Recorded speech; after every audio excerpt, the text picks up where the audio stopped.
आपका हमारे YouTube channel में स्वागत है। आइए बात करें ट्रेडिंग फिजियोलॉजी डर लालच को कंट्रोल कैसे करें। नमस्कार दोस्तों, क्या आपके साथ ऐसा कभी हुआ है क्या ट्रेड लेने से पहले पूरा एनालाइज किया, जैसे मार्केट आपके खिलाफ गया, आपने डर की वजह से ये जल्दी चीज लिया। कभी ऐसा हुआ है कि ट्रेड प्रॉफिट में चला गया, लेकिन क्या सोचा कि थोड़ा और प्रॉफिट होने दे दें, चाहे वो प्रॉफिट कम हो गया और एक ऐसा आपके साथ होता है। तो सिर्फ आपकी ट्रेडिंग स्ट्रेटेजी नहीं है दोस्तों, समझ के आपकी ट्रेडिंग फिजियोलॉजी में भी हो सकती हैं। ट्रेडिंग में दो इमोशन बहुत ज़्यादा असर डालते हैं, डर और लालच। आज की इस वीडियो में हम समझेंगे ट्रेडिंग में फियर ग्रेड कैसे काम करते हैं। इन्हें कंट्रोल करने के लिए आप कौन से प्रैक्टिकल रूल्स अपनाना सकते हैं।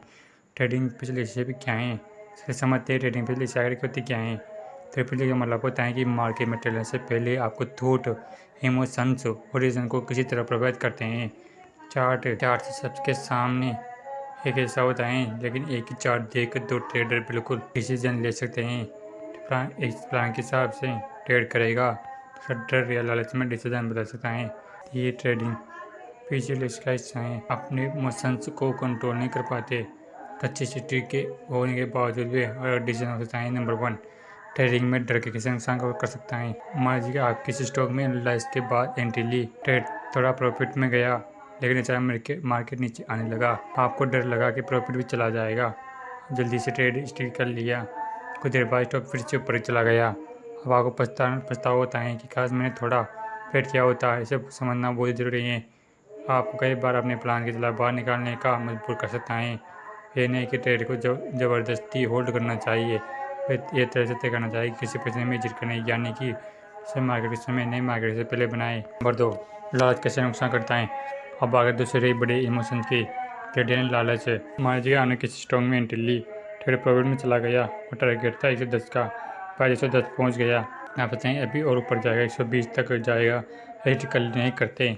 फिर अचानक रिवर्स हो जाता है, प्रॉफिट कम होने लगता है और कई बार ट्रेड प्रॉफिट से भी ज़्यादा लॉस पहुँच जाता है। होने के बाद भी प्लान का पालन करना जरूरी है। मार्केट में सब मिक्स में प्रॉफिट पकड़ना जरूरी नहीं है, इसे बनाना दो महत्वपूर्ण है। लॉस के बाद रिवेंज ट्रेडिंग एक बहुत बड़ी पैथोलॉजी मिस्टेक है। रिवेंज ट्रेडिंग, मान लीजिए आप एक ट्रेड में लॉस होता है किया, पता है कि आज का लॉस किसी भी हालत में रिकवर करना है, दूसरा ट्रेड लेते हैं, ट्रेड में भी लॉस हो गया, आप और बड़ा ट्रेड लेना चाहते हैं।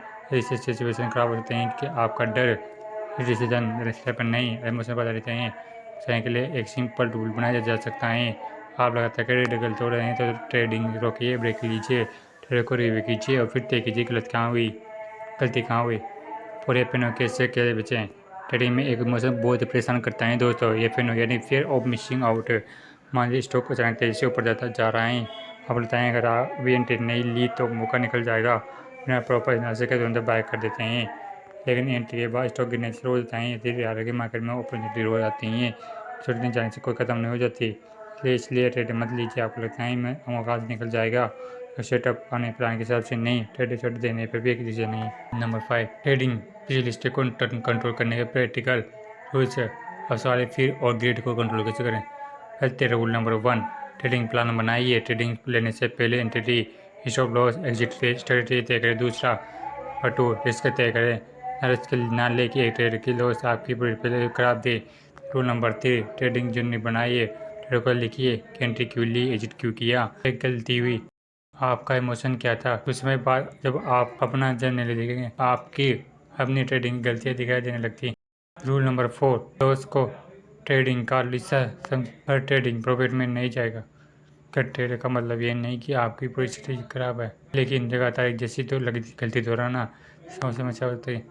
5 डिसिप्लिन को स्ट्रेटजी ऊपर रखें, आपके पास कितनी भी अच्छी स्ट्रेटजी क्यों ना हो, अगर आप उस फॉलो नहीं करोगे तो उसका फ़ायदा नहीं मिलेगा।